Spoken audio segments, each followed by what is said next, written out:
വാരണാസി പോകാൻ താല്പര്യമുള്ള എല്ലാ ഫ്രണ്ട്സിനും വേണ്ടിയിട്ടാണ് ഈ ഒരു വീഡിയോ ഞാൻ ചെയ്യുന്നത്. നമ്മുടെ ലൈഫിൽ ഒരു തവണയെങ്കിലും എക്സ്പീരിയൻസ് ചെയ്യേണ്ട സ്ഥലമാണ് വാരണാസി. വാരണാസിയിലേക്ക് കേരളത്തിൽ നിന്നുമുള്ള ഏക ട്രെയിന് കൊച്ചിയിൽ നിന്നും എല്ലാ ശനിയാഴ്ചയുമുള്ള പാട്ന സൂപ്പർ ഫാസ്റ്റ് എക്സ്പ്രസ് ആണ്. ആ ഒരു ട്രെയിന് മിസ്സായി കഴിഞ്ഞാലോ ശനിയാഴ്ച ദിവസങ്ങളിൽ പോകാൻ പറ്റിയില്ലെങ്കിലോ സെക്കൻഡ് ഓപ്ഷൻ ആയിട്ട് നമുക്ക് പോകാൻ പറ്റുന്നത് കന്യാകുമാരിയിൽ നിന്നുള്ള കാശി തമിഴ് എക്സ്പ്രസ് ആണ്. അത് എല്ലാ വ്യാഴാഴ്ചയുമാണ് ഉള്ളത്. ട്രെയിൻ യാത്ര പോകുന്നവർ പ്രത്യേകം ശ്രദ്ധിക്കുക. സ്ലീപ്പർ ടിക്കറ്റ് ഒഴികെ AC-യിലെ ഏത് കമ്പാർട്ട്മെന്റ് എടുത്തു കഴിഞ്ഞാലും നിങ്ങൾക്കത് വെർത്തായിരിക്കും. ഈ വർഷം വാരണാസി പോകാനായിട്ട് ഏറ്റവും ബെസ്റ്റ് ആയിട്ടുള്ള ടൈം നവംബർ 5-ാം തീയതിയാണ്. കാരണം അന്നത്തെ ദിവസമാണ് അവിടെ ദേവ് ദീപാവലി ആഘോഷിക്കുന്നത്. ദേവ് ദീപാവലി കൊണ്ട് അർത്ഥമാക്കുന്നത് ദേവന്മാർ ഭൂമിയിലേക്ക് ഇറങ്ങി വരുന്നു എന്നതാണ്. വാരണാസിയിലെ ഗംഗാ നദി തീരത്തുള്ള വിവിധ ഘട്ടുകളിൽ ദശലക്ഷക്കണക്കിന് മൺചിരാതുകൾ കത്തിച്ചാണ് ദേവ് ദീപാവലി അവർ ആഘോഷിക്കുന്നത്. ദീപാവലി കഴിഞ്ഞ് 15-ാമത്തെ ദിവസം കാർത്തിക മാസത്തിലെ പൗർണമിയിലാണ് ദേവ് ദീപാവലി ആഘോഷിക്കുന്നത്. അത് ഈ വർഷം നവംബർ 5-ാം തീയതിയാണ്. നവംബർ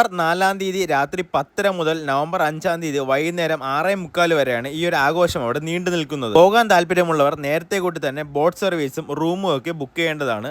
പിന്നെ ഒരു എളുപ്പ വഴിയുള്ളത് നമുക്ക് ഫ്ലൈറ്റ് വഴിയും അവിടെ എത്താവുന്നതാണ്.